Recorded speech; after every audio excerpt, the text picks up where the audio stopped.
Welcome to Mohammed Imtaz YouTube channel. இன்றைக்கி நாங்கள் pan cake எப்படி செய்கிறதுன்னு பார்க்கலாம். அதுக்கு தேவையான இன்க்ரீடியன்ட்ஸ் பார்க்கலாம் வாங்க.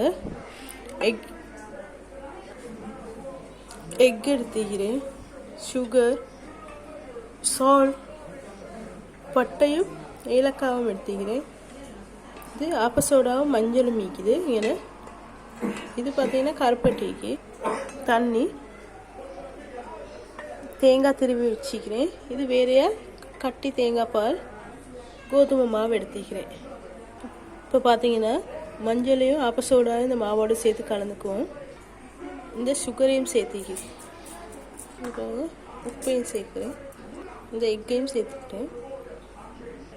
எக்கையும் சேர்த்துட்டு இந்த தேங்காய் பாலையும் இதுலேயும் நான் சேர்த்துக்கிறேன். சேர்த்துட்டு நல்லா மிக்ஸ் பண்ணி விடணும், நல்லா கரைக்கணும். தோசை மாவு பதத்துக்கு கரைக்கணும். கரைச்சிட்டு கொஞ்சமாக கையை வச்சு நல்லா கரைச்சி விட்டுக்க வேணும். நல்லா கரைக்க வேணும். நமக்கு ஏலாட்டி மிக்ஸி ஜாரில் போட்டு நல்லா அடிச்சுக்கொள்ளவும் வேணும். பார்த்தீங்கன்னா நான் மிக்ஸி ஜாரில் போட்டு நல்லா அடிச்சுக்கொள்ள போகிறேன்.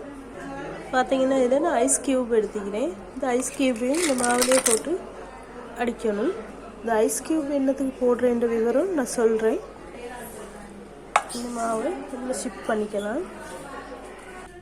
வீட்டு ஒரு சட்டியில் தேங்காய் போட்டுக்கிறேன். பாருங்கள், தேங்காய் போட்டு ட்ரை ரோஸ்ட் பண்ணணும், லைட்டாக ட்ரை ரோஸ்ட் பண்ணணும். இது ஏன்னு கேட்டால் தேங்காயில் இருக்கக்கூடிய அந்த வாட்டர் கண்டென்ட் குறையிறதுக்கு. இதோடு நாங்கள் போட்டு தேங்காய் சுண்டல் மாதிரி செஞ்சு எடுத்தோம்னா அது சும்மா வதன்னு ஈக்கும். அதுக்காக தான் போட்டதுலேருந்து ஒரு 5 நிமிஷத்துக்கு தேங்காய் லைட்டாக வறுக்க வேணும்.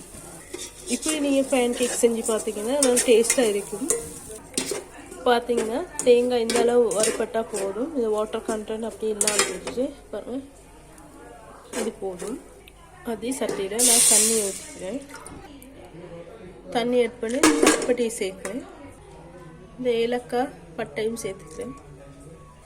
கொஞ்சமாக உப்பு சேர்க்குறேன். இப்போ பார்த்தீங்கன்னா பானி ரெடி ஆகிட்டு இந்த பாருங்க நல்லா இறுக்கமாக வைக்குது பானி. இந்த நேரத்தில் இந்த வறுத்து வச்ச தேங்காய் நம்ம சேர்த்துக்குவோம். நல்லா கிண்டி விட வேணும். இப்போ பார்த்தீங்கன்னா சூப்பரான பானி தேங்காய் ரெடி ஆகிடுச்சு. இப்போ எப்படி பேன் கேக் செய்யலான்னு வாங்க பார்க்கலாம். சரியா?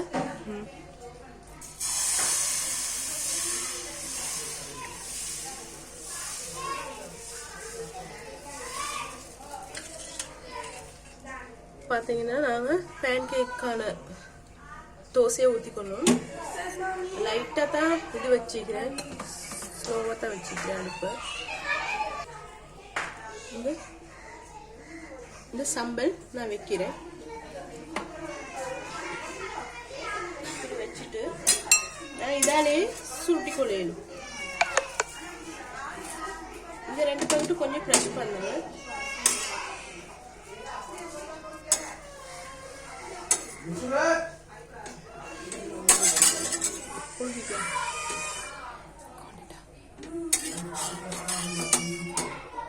பார்த்தீங்கன்னா சூப்பரான பேன் கேக் ரெடி. வீடியோ பிடிச்சிருந்தா லைக் பண்ணுங்கள், ஷேர் பண்ணுங்கள், சப்ஸ்கிரைப் பண்ணுங்கள். தொடர்ந்து எங்களுக்கு சப்போர்ட் பண்ணுங்கள். தேங்க்ஸ் ஃபார் வாட்சிங்.